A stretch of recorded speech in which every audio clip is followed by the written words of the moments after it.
Our topic today, what is holistic capitalism? Holism is a term that goes clear back to Greek philosophers, ancient Greek philosophers, who used the term holos. So we use the term today in holography, and it meant whole, complete, or entire. In his book Metaphysics, Aristotle gave a famous quote that is kind of attributed to being one of the beginnings of people thinking about the holistic phenomenon. So the quote is this: "In all things which have a plurality of parts, and which are not a total aggregate, but a whole of some sort, distinct from the parts, there is some cause." Kurt Kafka, who was one of the founders of Gestalt psychology, is actually attributed to the statement that is most famous about holism, which is that the whole is more than the sum of its parts. So how can this happen? Why does it happen exactly? Well, in Aristotle's quote, he talked about it has to be something more than an aggregate of parts. In other words, we're not just talking about a pile of parts here. There's really several elements to it. Let's break it down. The first of these is that it is a system. The system is an arrangement of the parts to be effective, to be efficient, and it actually helps it by its design to accomplish something more than just a pile of parts. The other thing is that there's a synergy between the parts. There's a cooperative relationship somehow. Now, in a material sense, this could be just the design, but in social systems, it takes a little bit more than that for the parts to actually work together to create a synergy. And because of that, there is a compound effect that they cite. Now, Aristotle, in his famous quote that we mentioned before, really was just trying to say that when you have things like that, holisms, there's a cause. And in fact, holisms are caused in nature. Perhaps they evolve in a way that creates more than the sum of the parts and creates a system, you might say by accident, or just sort of happens. Maybe a drainage system for the plains, for example. It's obviously a system greater than the whole of its parts, but it was created by nature. Market forces can cause a system to come into being. But it's also possible, and often happens in capitalism, that systems are done by design. And of course there can be a combination of things. You can have capitalistic infrastructure, policies, laws, and capitalistic organizations, business enterprises that are in combination with market forces to create a system. So you can see all this stuff can get pretty complicated, but the basic principles are fairly straightforward. One of the more strange causes of holism is human perception itself.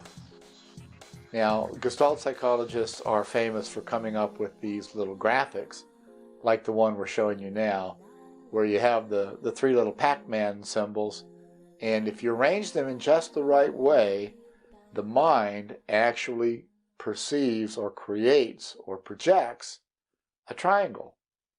There is no triangle there in a material sense, but it is there as a holism. So one of the questions that raises is there something in social systems where people are involved that is more than just a graphic projection phenomenon like we just saw, or is it possible that it's a whole lot more? If it is, it would explain why a lot of things done in organizations on a pro forma basis, just for the formality of it, actually doesn't end up working very well. And if that is the case, and it is not done on more than a pro forma basis, then I think that explains a lot of the reasons that holisms aren't always achieved to the degree that you would expect. It also means there's more than just a material cause to holism or to organizations. There's actually some support for this from Kurt Kafka, who interestingly spoke German and protested every time someone quoted his famous quote that it had been translated incorrectly. He actually said that the whole is other than the sum of its parts. I think that's kind of interesting. Now, the opposite of holism is reductionism, and that's where you only look at the parts themselves, with no real consideration given to the design or its causation, its phenomenon, such as the cooperation or the synergy between the parts, or the possible impact of people perceiving the organization as a holism with purpose and meaning, and in fact, perhaps producing what we call culture or team spirit. More about that in future vlogs, because that's a very interesting topic. Capitalism is a social system based on the principles of individual rights, freedom, the rule of law, free markets, and self-organization. The freedom to self-organize within the bounds of law and free market forces enables the accumulation and deployment of greater resources than individuals alone typically have been able to invest. In other words, to accumulate massive amounts of capital resources. This has produced standards of living, national infrastructures, and the availability of goods and services in a variety and at costs that the world has never seen before, not even come close. So it's done a tremendous amount of good in the world. I'm a capitalist and I support capitalism. However, our premise in suggesting that there is a shift in paradigm taking place in the world is that traditional capitalism has systematically ignored or undervalued certain of the parts of the capitalistic system. These ignored parts are now proving to be a great oversight and limiting the powerful effect that capitalism can continue to have. In fact, ignoring these factors could lead to the demise of capitalism itself. Let's give an example of what we mean by all of this theory.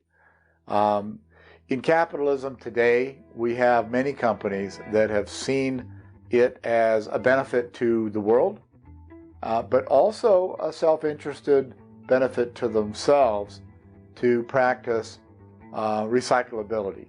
So you have LEED certifications, you have green designations in many companies today. This is a relatively recent development. If we contrast that with, just as an example, U.S. Steel being the first billion-dollar company incorporated in the history of the world, and that happened in 1901. And yet for decades, it was ignored that the shareholder interests were a concern for the organization at all. So as certain costs were created in the form of waste and pollution, those things were put onto society in general. They didn't touch the balance sheet or the PRL of U.S. Steel whatsoever. And this was something that probably was seen to be advantageous to U.S. Steel, if in fact they even thought about it at all. It perhaps wasn't even in the paradigm for them. But as the results of this kind of short-sightedness, ignoring a critical factor in the paradigm, began to compound in the environment in a negative way, terrible things began to happen.